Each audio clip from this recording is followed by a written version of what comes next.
Hello and welcome back to a brand new episode of MotoGP 21 Career Mode. Now in today's episode we are off to Motegi, and unfortunately I did say in the previous episode, at the start of this episode you'd find out who I'd be riding for in Season 5, but unfortunately I have yet to receive a contract offer back from either Ducati or KTM, so after the race I will tell you exactly who I will be riding for next year. But anyway, let's jump over to qualifying in Japan. So here we are in Q2. Now my game glitched out and I only realised this afterwards when I checked the menu, but for some reason, I think because I recorded this on my laptop while I was away and not my normal PC, the game audio, or not game audio, so the game difficulty dropped from 120% down to 85%. I did not know that until I went into Q2, or sorry, I was in Q1, I went 2.5 seconds quicker and I was like, what? I was like, I'm good, like, but geez, that's poor from the AI at the best times. And I kind of played it off going, yeah, the AI are probably just terrible. Then I kept going, and then I was looking at times going, like, Jesus, 47s are, that's bad. Like, I remember, like, even when I was practicing with the league, I was doing, like, I think 49s in the wet around there, so I was like, they're that slow. So I had to check it, and it turns out they were. So my qualifying lap is, unfortunately, on a lower difficulty for some reason. I don't know what the game was doing. Now, it was actually a pretty poor lap by me. I still go like ridiculously quicker. You can see I'm catching Marquez quite comfortably ahead, so we're pretty much guaranteed to have pole position, unfortunately, so there was no challenge. It was a shame I didn't realise it. I think from now on when I switch from PC to my laptop I'm going to have to check all the settings and difficulties, because I always have to change the resolution and all that back. They always reset for some reason, so you get really deep into the hairpin curve, turn 10, almost running off track. Yeah, we get decent, as you can see we're still gaining time. We're missing all the apexes, so not really sure how the difficulty went down, but it did. And you can see how much time we took out of Marquez on the brakes, and just about hit the apex. Get a good exit, and you see here just in a second, this is going to be pretty scary to watch back, and just around the outside he goes to the pits. I remember at the time he was screaming at him because he basically knocked me off, and out just touching the curve, just avoiding the green.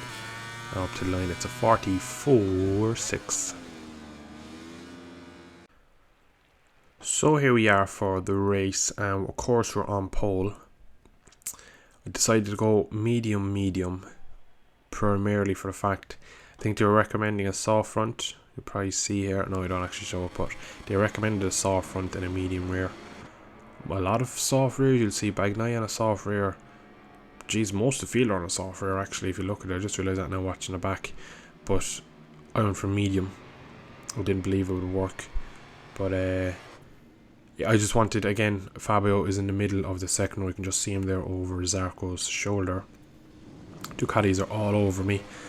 And we need to get a good result here. We need to beat Fabio primarily and take more points off. We get a pretty average start. Zarco on the Ducati gets a brilliant jump down into turn 1. He has the inside, and Pecco just squeezes through as well. Mir on the inside on the other Suzuki has a look, but he wasn't close enough to take position, so we just touched the curb there on the exit. That does affect your drive a lot in these games. And then we get in very hot on the back of Pecco. We almost go around the outside of Zarco, but we just run out of the track. Again, out onto the curb, get a track limit warning, very soft one there early in the race. So my thoughts early in this race were I did not know what the pace was, because I put the difficulty up now again after the little bug. So I was just going to sit here and just kind of evaluate for a lap or two the pace, just to see if I was still a second quicker, if I was a second slower, if I was whatever, just to make sure that I didn't burn my tyres out. That's why I went for kind of a conservative medium, just to make sure everything was pretty normal. So end of lap 1 almost here. We're well over halfway distance in lap 1. We get in pretty deep there. I struggle a lot with that corner. The AI actually take a very deep line, so I think I broke following them, and they just seem to get it stopped weird. And then here as well, they take a very early apex there, and then they run it wide, so we're going to try and use that to advantage later in the race. But so far it looks like, I remember at the time thinking that I had everything under control and that Pecco was kind of on the same pace, but as we get to the end of lap 1 you can just see there's a bit of a gap. I think Zarco not really holding me up, but he's just in the way small bit, maybe ever so slightly holding me up after I change my mind. But it does look like Pecco has pretty good pace, so he should probably gap Zarco, so it looks like it's imperative for me in the next couple of laps to get ahead of Zarco and see what I can do against Pecco. I don't really want that gap to get out more than a second. It's at 0.8 at the moment. So I'd start the lap 2 here. I'm thinking, right, we're going to have to start maybe looking for a way past Zarco because the gap between, he's not running the pace I need. So we start to look at maybe trying to turn it tight here, and then we touch the curb, big moment, lose the drive, so that ruined the opportunity to get him into turn 5. So we just weren't close enough, and then out onto the curb. A lot of wheel spin and killed my momentum again. So you see, just low in that first sector, lost 0.42. Bagnoia, we lose the position then to a lovely move to Mir, but we stick it back up the inside into 130R, just push him slightly off the race line, and that is us back into P3. But you can see there now we've lost a lot of time to Zarco and mainly to Pecco.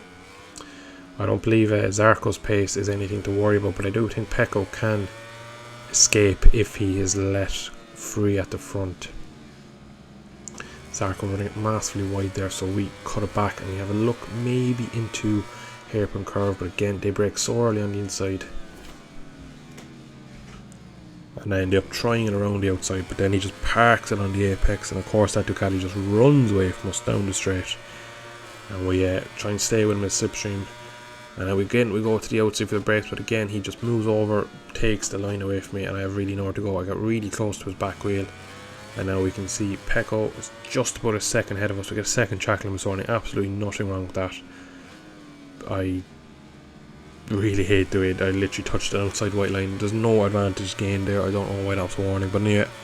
And then the last chicane, the curb bounced me around and set me all over the place, so I lost about half a second there to the leader. Now I started lap 3. It's imperative I get ahead of Zarco because I know the victory is slipping away. Mir's pace is looking quite strong because in certain parts of the track he starts to threaten for an overtake.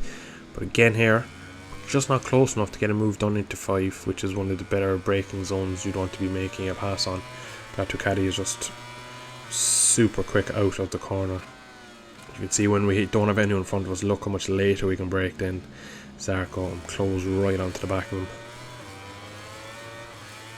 Through these fast flowing sections, you can see Zarco touches the curb there, loses the front ever so slightly, and that really affects his corner speed through that. And then again he's just a bit tight there, so we're putting him under serious pressure. We've cut right back up to him. Could we try a move into the next left-hander? Again he just goes slightly defensive, but he's going to run it wide. He misses the apex by a mile. Ducati doesn't want to turn, and now we're pretty much side by side. Can we hold it around the outside into the hairpin curve? He breaks early, turns. I'm just going to turn across him, basically take their line, run it way wide, miss the late apex, and just kind of square it off for a pretty average exit. But we managed to get the position done, so we are up into P2. Now we unfortunately have a second or so to Pecco. Now there's plenty of laps left, but his pace seems pretty good. But we fast forward here to lap 6 and he's pulled another half a second out on me. So his pace was surprising. It was a bit quicker than I expected. My pace wasn't anything special. I thought, to be honest, that if I was sitting behind him I could probably take a 10th or 2 or lap out of him and catch him. But you see here on lap 7, lap 6 we set the fast lap, and then we make a big mistake in turn 1 and 7. That might just cost us the race win because we got it down to about a second, 1.1, and then we lost time running wide. So it was unfortunate there that we just made that small mistake. The bike just had a massive moment under heavy braking and it ran us off that turn 1, but we're still in the hunt. We set the fast lap, so we are catching him, but it's just a matter if we have enough time and what his pace is like. We're riding quite well now in these last laps, but the gap is 1.6 at the moment. That's a pretty big gap since his pace has been pretty damn good the whole way through the race. So we're going to try our best, but I'm not very hopeful. It looks like P2 is pretty much guaranteed. I think we've about a second over Zarco, who managed to tag onto my rear, and he was able to kind of just stick with me for the race. But we're starting the last lap now and it's 1.4. So unless he makes a big mistake or we pull an absolute lap of the gods out, I don't think we're going to catch him. But into turn 1 we're going to risk a bit more now with lead than we did all race. See, in sector 1 we have taken a bit of time out of it. We do have a bit of extra fuel to burn, but that gap is just so big, and then even getting past him if we do catch him. You can see into turn 3 there, bike skipping all over the place, really pushing it. We're on for our personal best Vector 1 on the last lap, using all the track, and we are catching, but that gap is still too big. But you can see how much time we make up into that corner there. We're nearly up by half a second on this last lap. And again, we got beautiful exit there, just hovering the front wheel across the ground, tipping into 130R. We are flying.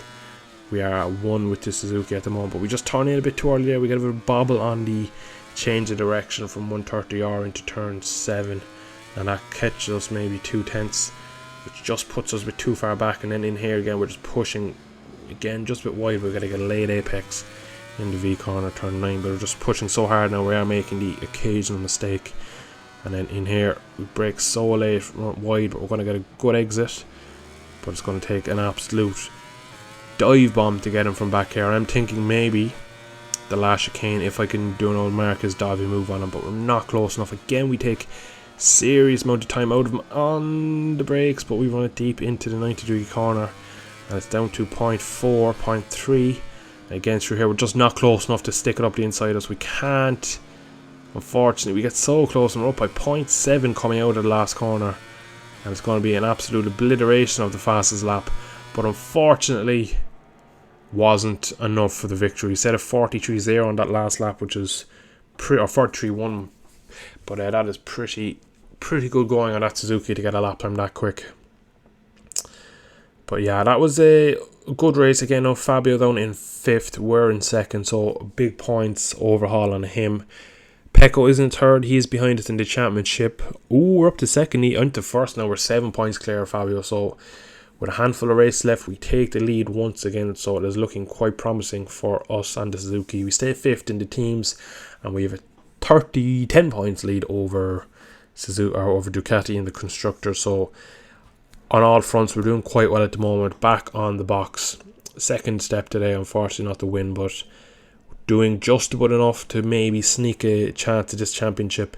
It's all going to come down to Valencia, I reckon. I don't think either of us will win it before then, barring a mistake, but points again, P5 and P6 for my Moto3 riders. Unfortunately not great for Rizal's championship, but still time left. Now up next is Thailand, and I did say at the start of this video that I would tell you on the team we'll be riding for next year will be the factory Ducati. Now I've decided to do a bit of a challenge with it, where I'm not going to upgrade anything other than the aero and the engine to make it a real Ducati, so it won't turn.